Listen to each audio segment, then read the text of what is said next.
नमस्कार दोस्तों, बहुत बहुत स्वागत आपका मेरे चैनल पर। आज लाई हूँ एक नन्ही मुन्नी पुस्तक, यानी नन्हे मुन्ने बच्चों के लिए, जबकि अभिभावकों के लिए ये पुस्तक अधिक महत्वपूर्ण है बच्चों के बारे में। मुस्कुराता बचपन सोचते माँ बाप, और इसकी रचिता है विमला रस्तोगी जी। आप देख सकते हैं दोस्तों, अब आप समझ गए होंगे गुड पेरेंटिंग विषय है ये, इस पर आधारित है, केंद्रित है। तो सर्वप्रथम मैं बता देती हूँ, हार्डबाउंड में 2025 में प्रकाशित हुई है और अनुराग प्रकाशन दिल्ली से आई है। पृष्ठ 127 और मूल्य 400 रुपये। और विमला जी ने पुस्तक लिखी है और इनके बारे में परिचय दे देती हूँ थोड़ा सा। बाल साहित्य की वरिष्ठ व ख्याति नाम लेखिका हैं ये। प्रौढ़ साहित्य भी इन्होंने रचा है। इन्होंने एम ए हिंदी किया और अर्थशास्त्र में किया है। संबल उत्तर प्रदेश में जन्मी हैं, दिल्ली निवासी हैं। और अब तक इनकी पुस्तकें लगभग 15 आ चुकी हैं। कविता, नाटक, आलेख, गीत, कहानी, ये इनकी विधाएं हैं। उत्तर प्रदेश हिंदी संस्थान द्वारा सुभद्रा कुमारी बाल साहित्य सम्मान इनको मिल चुका है। बाल साहित्य शोध केंद्र भोपाल द्वारा इनको डॉक्टर राष्ट्रबंधु सम्मान मिल चुका है। ढेर सारे सम्मान इनकी झोली में। यह पुस्तक इन्होंने समर्पित की है पुत्र शिवी रस्तोगी और पुत्री शैली रस्तोगी जी को। मैं आपको इनकी फोटोग्राफ दिखाती हूँ, ये दोस्तों आप देख सकते हैं। और अब बात करती हूँ मैं आत्मकथ्य की, तो देखते हैं इन्होंने अपनी बात में क्या कहा है विमला जी ने। ये कहती हैं, समय परिवर्तन हुआ है, पूरा परिवेश बदला है, सोशल मीडिया आ गया है, अतः आज बाल विमर्श की आवश्यकता बढ़ गई है। मुस्कुराता बचपन सोचते माँ बाप, इस पुस्तक को लिखने का यही उद्देश्य रहा कि आजकल बच्चों की आदतें, मनस्थितियाँ, परिस्थितियाँ क्या हैं ये जानने के लिए। और माता पिता, खासकर कामकाजी माता पिता के सामने बच्चों की परवरिश को लेकर कितने प्रश्न चिन्ह हैं। वे अपने बच्चों को कितना समझ पा रहे हैं और क्या क्या चुनौतियां हैं, उनके क्या हल हो सकते हैं, वगैरह वगैरह। तो दोस्तों अब आप समझ ही गए होंगे कि इन्होंने ये पुस्तक किस मंतव्य को लेकर लिखी है। भूमिका की बात करती हूँ तो भूमिका लिखी है डॉक्टर शकुंतला कालरा जी, डीलिट हैं जो, और बाल साहित्यकार हैं एवं समीक्षक भी हैं। शकुंतला जी ने कहा है कि मुस्कुराता बचपन सोचते माँ बाप पुस्तक की पांडुलिपि मेरे सामने है, जो लेखिका की आने वाली नवीनतम पुस्तक है, जो बाल मनोविज्ञान एवं बाल विमर्श पर केंद्रित अत्यंत सार गर्भित विद्वतापूर्ण लगभग 2 दर्जन आलेखों का संग्रह है। इसमें बच्चों से जुड़ी आज की वैश्विक स्तर की ज्वलंत समस्याओं का लेखिका ने उनको उठाया है, वरन उनके सकारात्मक समाधान भी दिए हैं। तो दोस्तों बात आती है समीक्षा की, तो इसमें 23 आलेख हैं जो बच्चों के मनोविज्ञान को समझने का प्रयास किया गया इसमें, और समझाने का भी। गुड पेरेंटिंग अर्थात अच्छा पालन पोषण कैसे करें, इसके बारे में बताया गया है। बच्चों की आदतों को कैसे सुधारें, उनमें संस्कार कैसे डालें, ये सब बताया गया है। काफ़ी शोध के बाद ये पुस्तक लिखी गई है। मनोवैज्ञानिकों के कथनों का संदर्भ देकर उदाहरण दिए गए हैं। हाँ, बस कहीं कहीं इन्होंने रोमन लिपि के शब्द में कुछ शब्द लिखे हैं, मुझे लगता है इस बात से बचना चाहिए। बच्चे बड़ों की तरह नकल करते हैं, बच्चे अकेले होते हैं, बच्चे तर्क करते हैं, बच्चे साथी खोजते हैं, बच्चे असंतुष्ट रहते हैं, ज़्यादा लाड में बच्चे बिगड़ जाते हैं। ये सब बताया, इसमें कारण बताए हैं, निवारण बताया, यानी यथार्थ रूप में उदाहरण भी दिया है। जैसे देखिए इसके अंदर एक आलेख है, बाल निरीक्षण गृह के बाल अपराधियों से भेंट वार्ता। विमला जी ने अवश्य की होगी, तभी वो जान पाए उनका क्या मनोविज्ञान रहा है। और इसके अलावा ऑटिज्म बच्चों के बारे में भी इन्होंने बात कही है। बाल पत्रिकाओं की जानकारी भी दी है। और यह जो पुस्तक मैं बता देती हूँ आपको, बहुत उपयोगी है, संग्रहणीय है, पठनीय है, और खास करके अभिभावकों के लिए। जी दोस्तों, और अब मैं कुछ पंक्तियाँ पढ़ूंगी इनकी पुस्तक से, थोड़ा सा आपको मालूम हो जाएगा कि इसमें क्या लिखा गया है।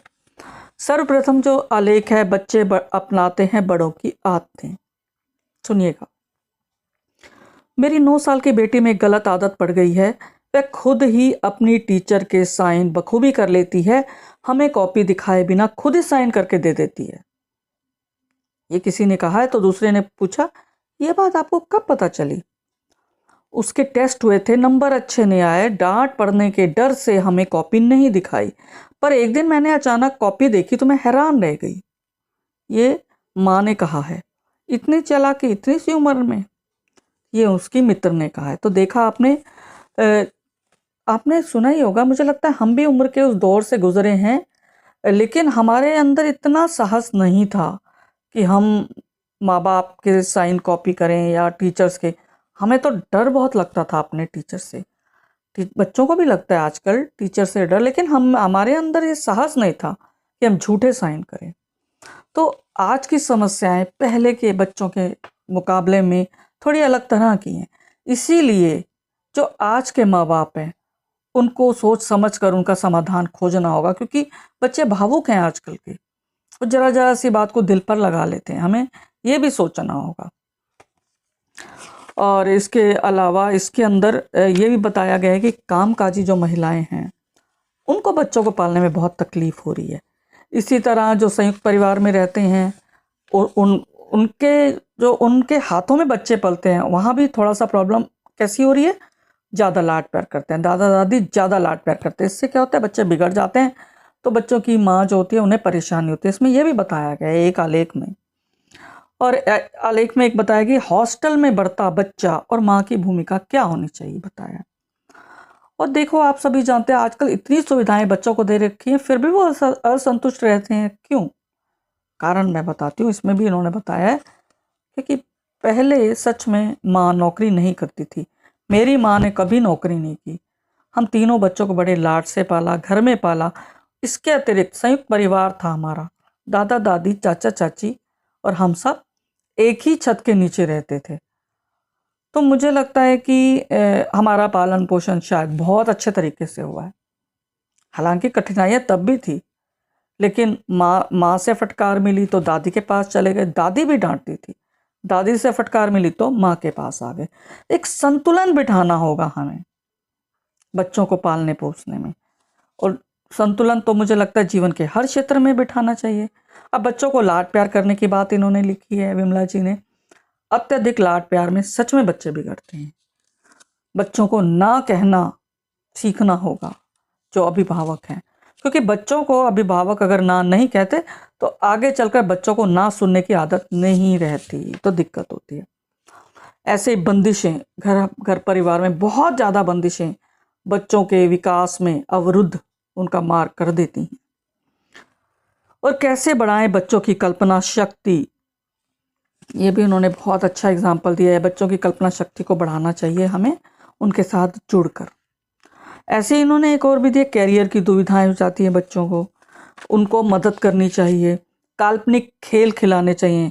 सबसे महत्वपूर्ण कि बच्चों को प्रकृति के साथ जोड़ना बहुत आवश्यक है।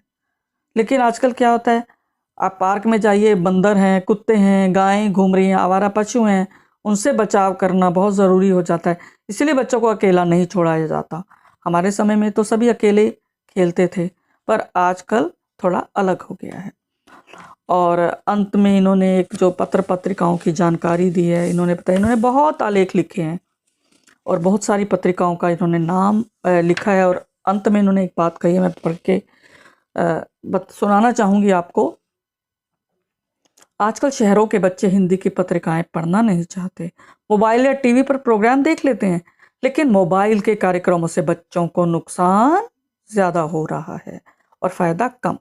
माता पिता इस गंभीरता को समझ ही नहीं रहे हैं, समझना नहीं चाहते, या उनके पास समय नहीं है और एक दूसरे पर दोषारोपण कर रहे हैं।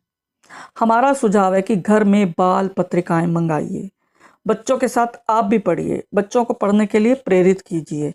सोशल मीडिया के इस युग में पत्र पत्रिकाएं, उनकी सामग्री बच्चों को उनकी जड़ों से जोड़े रखेगी। वह होड़ की आंधी में नहीं उड़ेंगे।